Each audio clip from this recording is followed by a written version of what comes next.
Pemirsa, Assalamualaikum Nusantara. Oleh karena itu, sesuatu yang dapat kita ambil dari hadis Rasulullah Sallallahu Alaihi Wasallam adalah bahwa di antara syarat-syarat bagi manusia yang berdoa kepada Allah Subhanahu wa Ta'ala agar diterima dan tidak ditolak adalah bahwa manusia itu sendiri harus memakan makanan dan berusaha dengan usaha yang halal.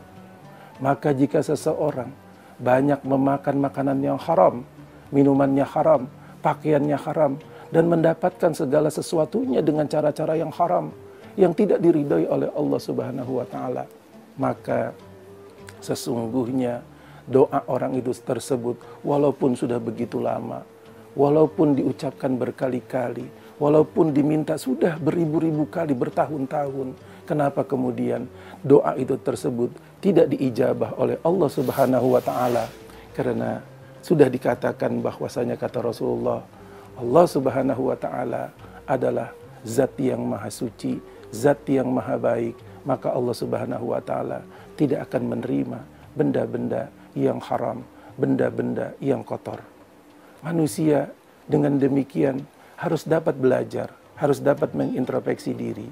Jika ingin doanya itu sendiri tidak ditolak oleh Allah Subhanahu wa Ta'ala, maka manusia itu sendiri harus kemudian menghindari apa-apa yang diharamkan oleh Allah Subhanahu wa Ta'ala, yang telah dicontohkan juga oleh Rasulullah Sallallahu Alaihi Wasallam dan diajarkan oleh para ulama di dalam ajaran agama Islam.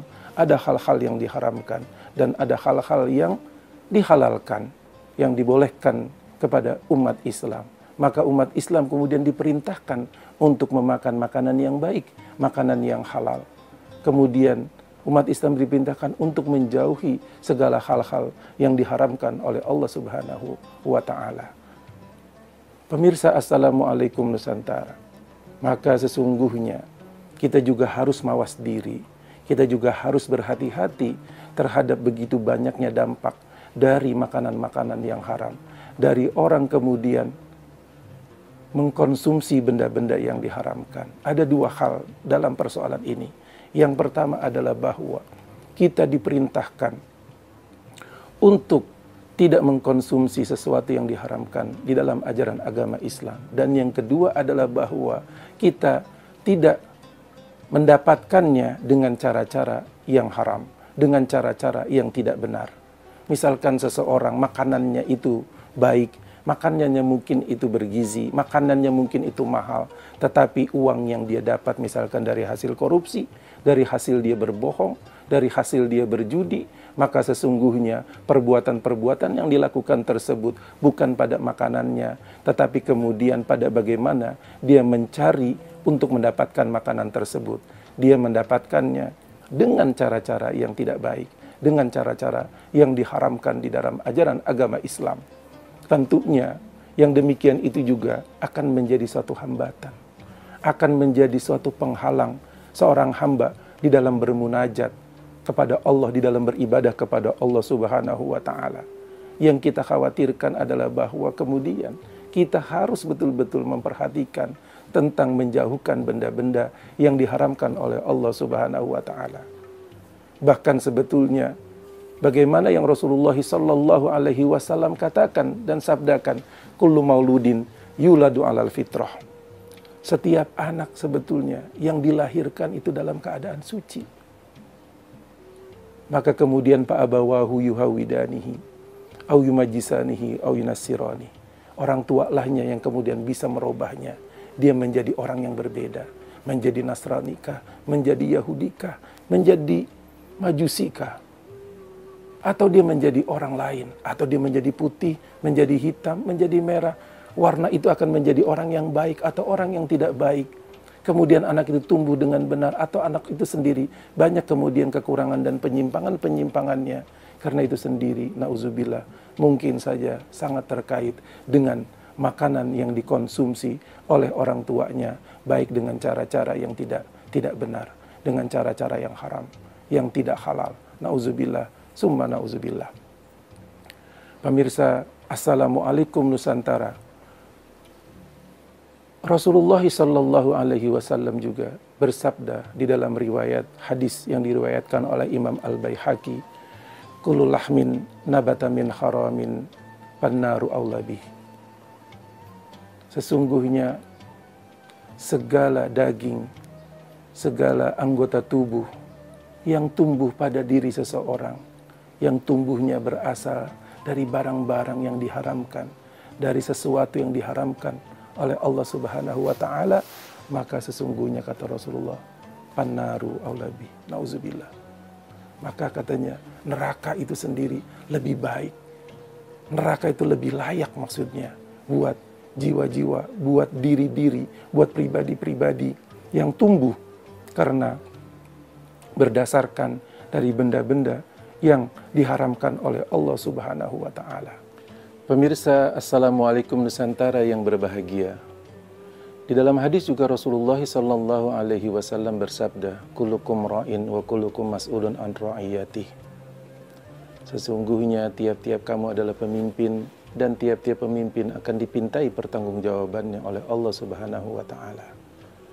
Seorang kepala rumah tangga, seorang suami menjadi pemimpin di dalam keluarganya, di dalam rumah tangganya.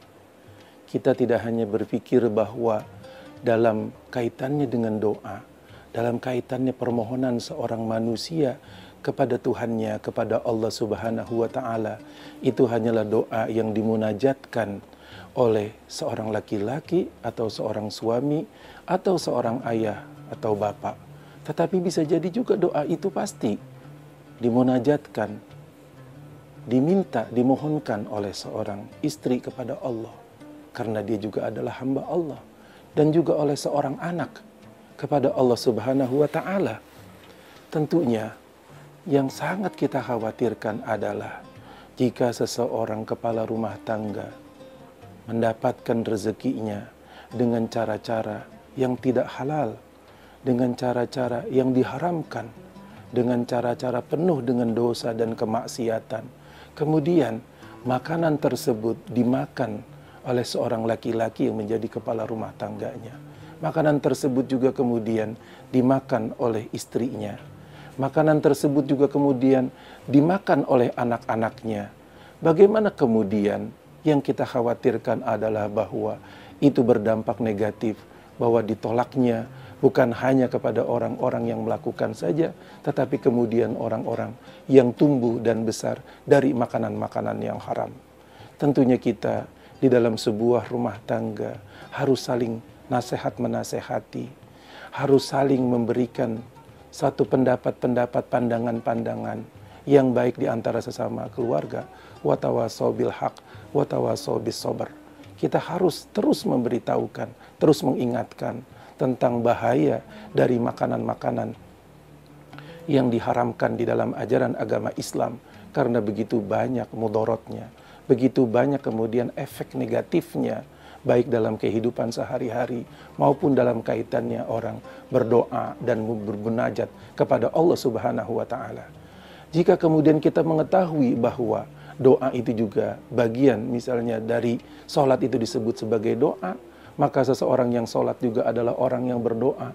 Yang kita khawatirkan adalah bukan saja doa yang kita lakukan yang secara umum meminta kepada Allah di luar waktu sholat, tetapi doa yang dimaksud adalah doa dalam pengertian sholat sehari-hari kemudian juga terhalang. Sholat sehari-hari, doa kita, munajat kita, permohonan di dalam sholat kita setiap hari juga kemudian terhalang karena begitu banyaknya makanan-makanan, benda-benda yang masuk di dalam tubuh manusia itu sendiri yang diharamkan oleh Allah Subhanahu wa Ta'ala.